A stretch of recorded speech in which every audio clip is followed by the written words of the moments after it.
Hello વિદ્યાર્થી મિત્રો, આજના વિડીયોમાં આપણે જોઈશું ધોરણ 10નું સામાજિક વિજ્ઞાનનું જે માર્ચ 2024માં જે પ્રશ્નપત્ર થયું હતું એનું સોલ્યુશન જોઈશું. કેમ કે આવનારી જે ફેબ્રુઆરી 2025થી જે પરીક્ષાઓ ચાલુ થાય છે એમાં આ સામાજિક વિજ્ઞાનનું સોલ્યુશન તમને હેલ્પફુલ રહેશે. તો આ વિડીયોમાં આપણે સેક્શન એનું સોલ્યુશન જોઈશું. ટોટલ 1થી લઈને 54 ક્વેશ્ચન છે.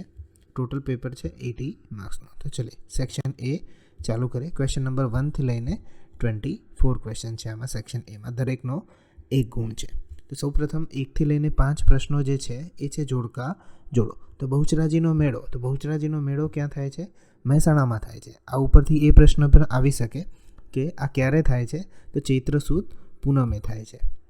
સેકન્ડ, પંડિત અહોબલે. તો પંડિત અહોબલે સંગીત પારિજાતની રચના કરી હતી જે ઈસવીસન 1665માં કરી હતી. થર્ડ, કુદરતનો સફાઈ કામદાર તરીકે ગીધને ઓળખવામાં આવે છે. ફોર્થ, પવન ઉર્જા. તો પવન ઉર્જા જે છે એ ગુજરાતમાં કઈ જગ્યાએ છે એના ઉપરથી આ ક્વેશ્ચન છે. અહીંયા લાંબા લખેલું છે. ચોપડીમાં એકચ્યુઅલી એનું નામ છે જામનગરમાં લાંબા અને કચ્છમાં માંડવીમાં એ કાર્યરત છે. 5, પૃથ્વી પરિષદ. તો પૃથ્વી પરિષદ સૌ પ્રથમ સ્ટોકહોમમાં યોજાઈ હતી 1972માં પ્રથમ વખત. તો આ જે બાજુમાં જે લખેલું છે એમાંથી બી પણ પ્રશ્ન આવી શકે છે, તો એ તૈયાર કરી શકો. નેક્સ્ટ ક્વેશ્ચન જોઈએ. ક્વેશ્ચન નંબર 6થી લઈને 10 સુધી. વિધાનો ખરા છે કે ખોટા જણાવો. હવે જે વિધાનો ખરા છે એમાં તો કોઈ ચેક કરવાની જરૂર નથી, પરંતુ જે ખોટા છે એમાં આપણે કારણ જોઈશું. તો ક્વેશ્ચન 6, તત્વજ્ઞાનથી ભરપૂર એવા સાહિત્યને અરણ્યકો કહે છે. તો એ સાચું છે. ક્વેશ્ચન નંબર 7, જૂનાગઢમાં 4 ગુફા સમૂહ આવેલા છે. તો આ વિધાન ખોટું છે, કેમ કે જૂનાગઢમાં 3 ગુફા સમૂહ આવેલા છે. એક બાવાપેરાનો, ઉપરકોટનો અને ખાપરા કોડિયાની. આ 3 ગુફા સમૂહ આવેલા છે. ક્વેશ્ચન નંબર 8 જુઓ. સરકારે આવશ્યક ચીજવસ્તુઓ માટેનો ધારો 1977માં અમલમાં મૂક્યો હતો, જે કે એ સ્ટેટમેન્ટ પણ ખોટું છે, કેમ કે એ ધારો 1955માં મૂકવામાં આવ્યો હતો. ઓકે, તો આ કારણ યાદ રાખજો. તો આ ખાલી જગ્યામાં પણ પૂછાઈ શકે છે.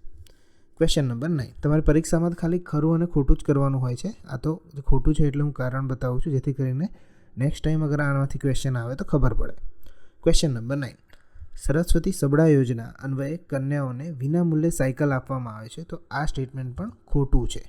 તો સરસ્વતી સાધના યોજનાઓમાં સાયકલ આપવામાં આવે છે. સરસ્વતી 1.5 લાખ કન્યાઓને વિનામૂલ્યે, જ્યારે સબળા યોજનામાં કિશોરીઓને પોષણયુક્ત આહાર તેમજ કૌશલ્ય વિકાસ માટે કરવામાં આવે છે. તો સબળા યોજનામાં આહાર અને સરસ્વતી સાધના યોજનામાં સાયકલ આપવામાં આવે છે.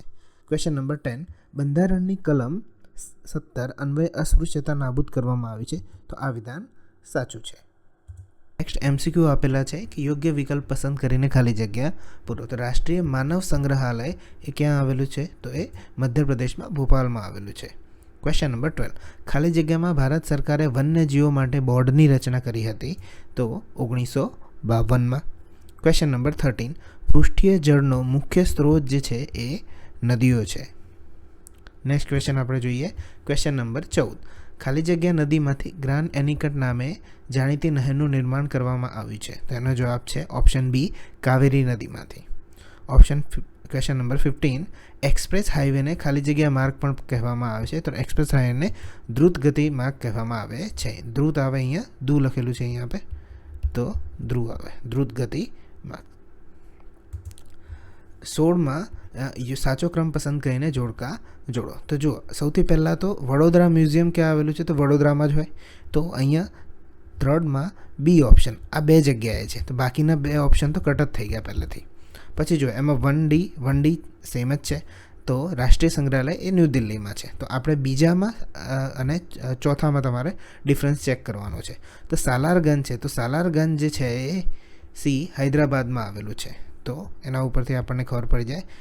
રાષ્ટ્રીય સંગ્રહાલય ન્યૂ દિલ્હી, સાલારગંજ એ હૈદરાબાદ, વડોદરા મ્યુઝિયમ એ વડોદરામાં અને લાલાભાઈ દલપતભાઈ સંગ્રહાલય એ અમદાવાદમાં આવેલું છે. નેક્સ્ટ ક્વેશ્ચન જોઈએ. 17મો, બહુહેતુક યોજનાઓને તેમના સ્થાનને આધારે દક્ષિણ દિશાથી ઉત્તર દિશા તરફ ગોઠવતા કયો ક્રમ જણાય છે? ABCDમાંથી. તો ચલો આપણે જોઈએ, મેપથી જોઈશું. તો અહીંયા આ જે છે એ નાગાર્જુન છે, પછી આ જે છે ચંબલ છે. નર્મદા આપણને ગુજરાતમાં ખ્યાલ છે કે અહીંયા છે.